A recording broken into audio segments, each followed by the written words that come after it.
Hello everyone, welcome to the class of mathematics. I am Neha Agrawal and I am a faculty at the Department of Mathematics, NIT Polytechnic, Nagpur. Topic of our today's class is determinant. So, first we see the course outcome.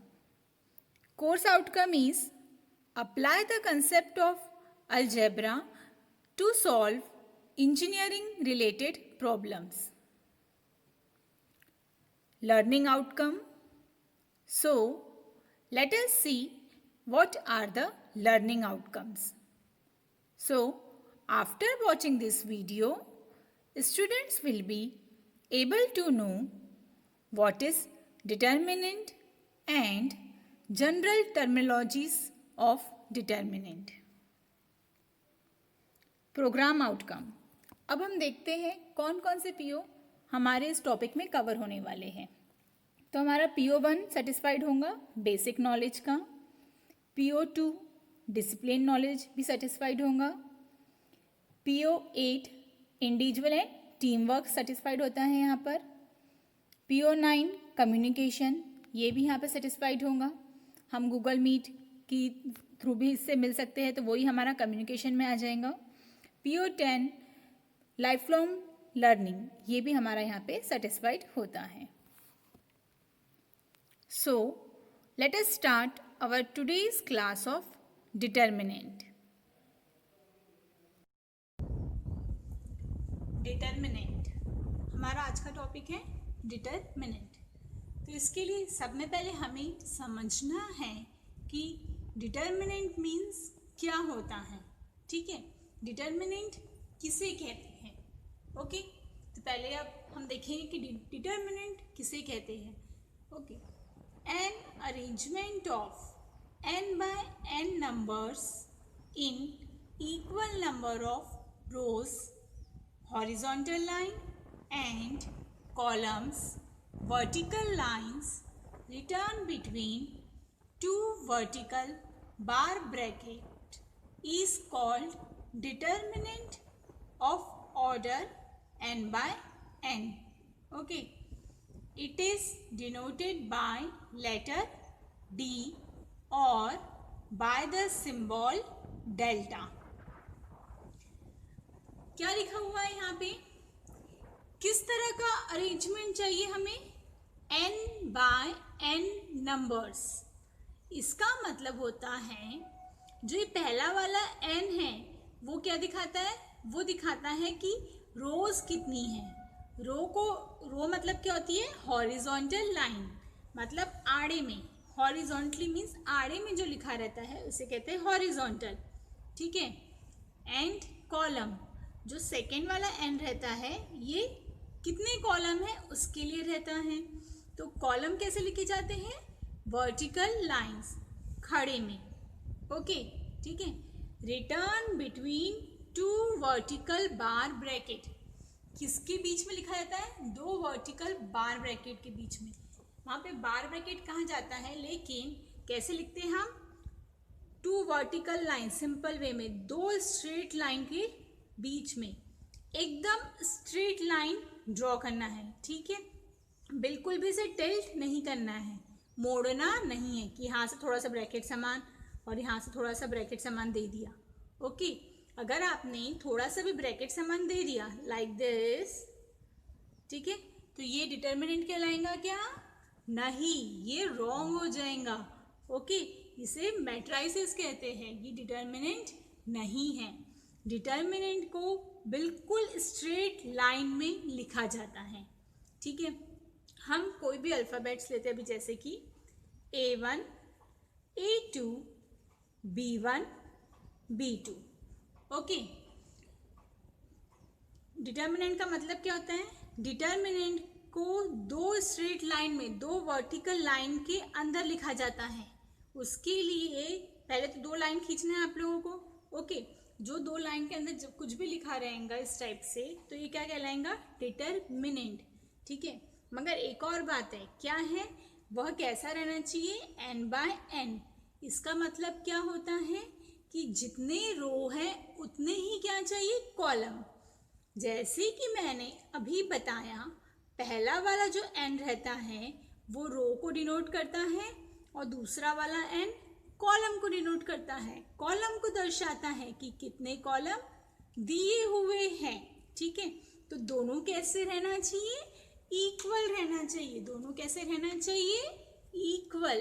देखो यहाँ इसलिए लिखा हुआ है equal number of rows and column. Okay, तो अब रो मतलब क्या होता है, हॉरिजॉन्टल लाइन, हॉरिजॉन्टल आड़े में। तो ये हॉरिजॉन्टल लाइन है ना आड़े में, तो ये हमारा हुआ रो 1। ठीक है, उसके बाद ये सेकेंड हॉरिजॉन्टल लाइन फिर से आड़े में लिखा है, तो ये हुआ हमारा रो 2। ठीक है, कितने रोज है हमारे पास, हमारे पास 2 रोज है। ठीक है, 2 रोज है। अब कॉलम देखते हैं, A1 B1 A2 B2। Okay, तो कॉलम कैसे रहते हैं, कॉलम खड़े में वर्टिकल लाइन में रहते हैं। कैसे रहते हैं, वर्टिकल लाइन में। तो ये हुआ हमारा कॉलम 1, फर्स्ट कॉलम, पहला कॉलम। ठीक है, और ये होगा हमारा सेकेंड कॉलम, दूसरा कॉलम, कॉलम 2। ठीक है, कितने रो है यहाँ पर, 2 रो है, 2 रोज है, और कॉलम भी कितने हैं, 2 कॉलम्स हैं। ठीक है, तो रोज और कॉलम इक्वल है ना, इक्वल। ठीक है, तो ये क्या कहलाता है, डिटर्मिनेंट। ठीक है, डिटर्मिनेंट में कंपलसरी रोज और कॉलम कैसे चाहिए, इक्वल चाहिए, तभी वो डिटर्मिनेंट रहेगा। ऐसा नहीं होगा कि 3 रो है और 2 ही कॉलम है, तो वो डिटर्मिनेंट नहीं होता है। Equal number of rows and column ही चाहिए। n बाय n मतलब कितने भी रह सकते हैं, 2 और 2, 2 बाय 2 भी रह सकता है। n, ये रो कितने हैं पहले हमारे यहाँ पर, 2 है। ठीक है, और बाद में कॉलम भी कितने हैं, 2 है। ठीक है, तो 2 बाय 2, मल्टीप्लिकेशन का जो साइन है उससे बाय पढ़ते हैं। ठीक है, तो ये हमारा क्या कहलाएगा, इसे हम कहेंगे determinant of order, determinant of order 2 by 2। Okay, या फिर हम और क्या कह सकते हैं इसे, second order determinant, second order determinant. Okay, ये हो गया हमारा second order determinant. n by n मतलब कितने भी, 2 बाय 2 या 3 बाय 3। अब ये जो डिटर्मिनेंट रहता है इसे हम कौन से लेटर से डिनोट करते हैं, कैपिटल D से। मतलब यहाँ पर हम D लिख के इसे डिनोट करते हैं, दर्शाते हैं। या फिर हम एक सिंबल है, कौन सा सिंबल है, ये जो सिंबल है इसे हम क्या रीड करते हैं, क्या पढ़ते हैं, डेल्टा। क्या पढ़ते हैं इसे, डेल्टा।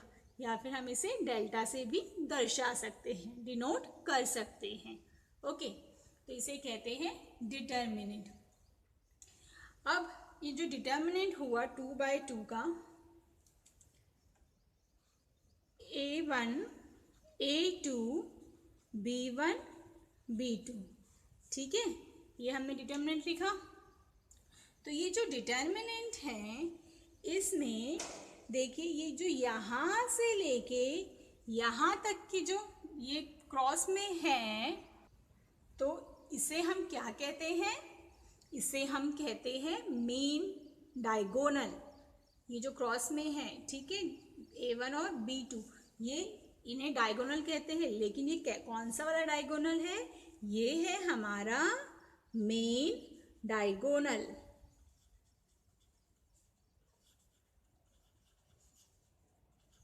Main diagonal. ओके, और ये जो सेकेंड वाला है कौन सा रहा, A1 A2 B1 B2। Okay, तो ये अब ये जो डायगोनल रहेगा हमारा, ठीक है, पहले हमने ये वाला लिया, अब ये दिस वन, ठीक है, ये जो डायगोनल है, ठीक है, तो ये जो डायगोनल क्या कहलाता है, ये डायगोनल कहलाता है सेकेंडरी डायगोनल। क्या कहलाता है? Secondary diagonal. ओके, आया यहाँ तक समझ में? ओके, तो अब हमें अगर सपोज इनकी वैल्यू फाइंड आउट करनी है, तो अब हम देखते हैं कि अगर 2/2 डिटर्मिनेंट दिया हुआ हो तो उसकी वैल्यू कैसे फाइंड आउट करते हैं। ठीक है, पहले डिटर्मिनेंट का मतलब समझ में आया? क्या होता है determinant? Determinant means equal number of rows and column return between two vertical bar bracket. दो स्ट्रेट लाइन, दो वर्टिकल लाइन के बीच में इक्वल नंबर ऑफ रोज और कॉलम रहना चाहिए। ठीक है, तो इन्हें हम कहते हैं डिटर्मिनेंट। और वो जितना ऑर्डर रहेगा, जितने रो रहेंगी, वो कहलाएगा डिटर्मिनेंट ऑफ ऑर्डर 2/2। डिटर्मिनेंट के अंदर ये जो लिखा रहता है A1, A2, B1, B2, ये वेरिएबल भी हो सकते हैं या फिर कोई नंबर्स भी हो सकते हैं। Numbers means constant, they can be constant और वेरिएबल। मतलब इनके बीच में जो लिखा रहेगा वो कांस्टेंट भी आ सकता है कोई टर्म, जैसे 1, 2, 7, 8, -7, -3, कोई भी नंबर्स आ सकते हैं, या फिर वेरिएबल्स भी आ सकते हैं, जैसे A वगैरह, X, Y, Z, कोई भी P, Q, R। इस तरह से यहाँ पर कोई वेरिएबल भी लिखे हुए हो सकते हैं। ठीक है, तो ये जो कांस्टेंट और जो वेरिएबल लिखे रहते हैं उन्हें हम, मतलब ये जो लिखा हुआ है A1, A2, B1, B2, इसे हम कहते हैं एलिमेंट। क्या कहते हैं इसे हम? Element. The number inside the determinant are called element of the determinant. The number inside the determinant are called the element of the determinant. Okay, जो डिटर्मिनेंट के अंदर में नंबर्स लिखे हुए हैं उन्हें हम एलिमेंट्स कहते हैं। क्या कहते हैं उन्हें हम? ये नंबर्स को एलिमेंट्स कहते हैं। The numbers inside the determinant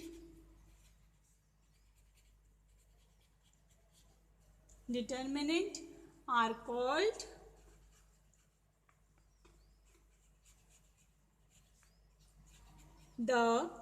called the elements of the determinant, are called the elements of the determinant। Okay, क्या कहा जाता है इन नंबर्स को? इन्हें कहा जाता है एलिमेंट्स। क्या कहा जाता है?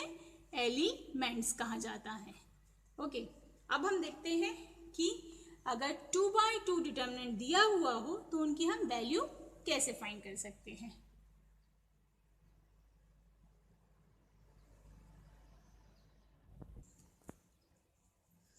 हमारे पास अगर 2/2 डिटर्मिनेंट दिया हुआ हो तो हम एक 2/2 डिटर्मिनेंट ले लेते हैं।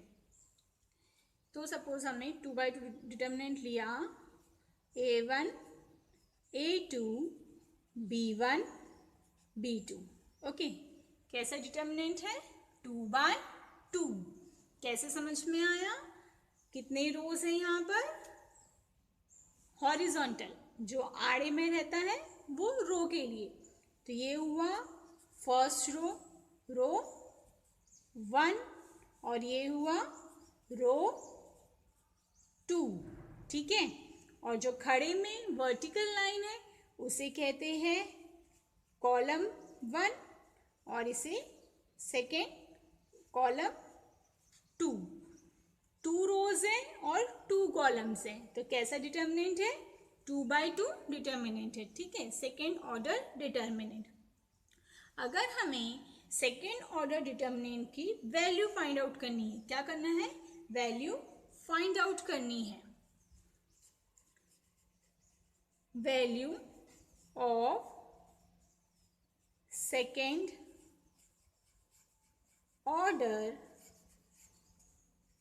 डिटर्मिनेंट, ठीक है, 2/2 डिटर्मिनेंट दिया हुआ हो और उसकी वैल्यू फाइंड करने के लिए कहा जाए, तो कैसे फाइंड आउट करोगे? The value of second order determinant is, कैसे फाइंड आउट करते हैं? ये जो डायगोनल है, ये कौन सा डायगोनल है? मैंने अभी बताया, इसे कहते हैं मेन डायगोनल। कौन सा डायगोनल है ये? Main diagonal, okay. और A1 A2 B1 B2, okay. तो ये कौन सा डायगोनल कहलाता है? ये कहलाता है secondary diagonal, secondary diagonal, okay. तो हमें अगर वैल्यू फाइंड करना है सेकेंड ऑर्डर डिटर्मिनेंट की, तो कैसे फाइंड करेंगे हम? इसे फाइंड करने का क्या है? एक फॉर्मूला। क्या फॉर्मूला है? हम सपोज D इक्वल टू लिख सकते हैं, ये D इक्वल टू रहता है। क्या करना पड़ता है? प्रोडक्ट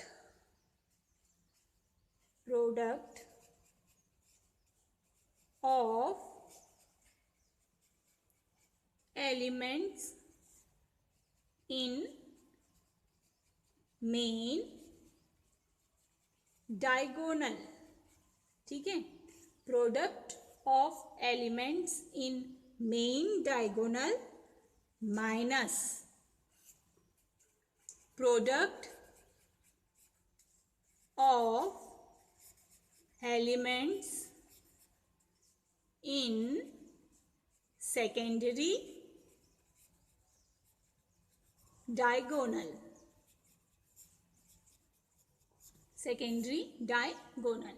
इसका क्या मतलब हुआ कि जो मेन डायगोनल है, कौन सा है मेन डायगोनल? ये। तो प्रोडक्ट का मतलब मल्टीप्लिकेशन। मेन डायगोनल में जो टर्म है उन दोनों को क्या करना है? उन दोनों को प्रोडक्ट मल्टीप्लाई करना है। तो हमने इन दोनों को मल्टीप्लाई किया तो ये क्या आ जाएगा? A1 B2, okay, minus product of elements in secondary diagonal. ये जो डायगोनल है इसे हम कहते हैं सेकेंडरी डायगोनल, ठीक है। और ये जो लिखे रहते हैं नंबर्स या फिर वेरिएबल्स, कांस्टेंट, इन्हें हम कहते हैं एलिमेंट्स। तो इन एलिमेंट्स का क्या करना है? प्रोडक्ट, फिर से मल्टीप्लिकेशन। प्रोडक्ट को क्या कहते हैं? मल्टीप्लिकेशन, गुणा करना, ठीक है। तो इन दोनों को हमें मल्टीप्लाई करना है, A2 इंटू B1, ओके।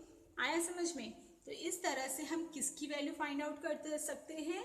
इस तरह से हम सेकेंड ऑर्डर डिटर्मिनेंट की वैल्यू फाइंड आउट कर सकते हैं। ये सेकेंड ऑर्डर डिटर्मिनेंट हुआ। उसी तरह से और क्या रहता है? थर्ड ऑर्डर डिटर्मिनेंट भी हमारे सिलेबस में है। हमें थर्ड ऑर्डर डिटर्मिनेंट भी पढ़ना है।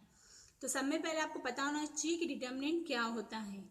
तो एक बार फिर से ध्यान से सुन लीजिए। डिटर्मिनेंट का मतलब होता है कि दो वर्टिकल लाइन के बीच में जो भी लिखा हुआ है वो कैसा होना चाहिए? इक्वल नंबर ऑफ रोज और कॉलम होना चाहिए। स्ट्रेट ही लाइन लिखना है और रो और कॉलम सेम रहना चाहिए, इक्वल रहना चाहिए। रो हम हॉरिजॉन्टल, जो आड़े में लिखा रहता है उन्हें हम रो कहते हैं, और जो खड़े में लिखा रहता है उन्हें हम कॉलम कहते हैं, ठीक है। और अगर ये 2/2 डिटर्मिनेंट की वैल्यू फाइंड आउट करना है तो क्या करना पड़ता है? सिर्फ क्रॉस में, क्या सिंपली कैसे याद रखेंगे? क्रॉस में मल्टीप्लिकेशन करना है। ये क्रॉस में है, इन दोनों का मल्टीप्लिकेशन माइनस इन दोनों का मल्टीप्लिकेशन। तो इस तरह से हम क्या फाइंड आउट कर सकते हैं, सेकेंड ऑर्डर डिटर्मिनेंट। ओके, तो आप लोग इसे ध्यान से देखिए और समझिए, ठीक है।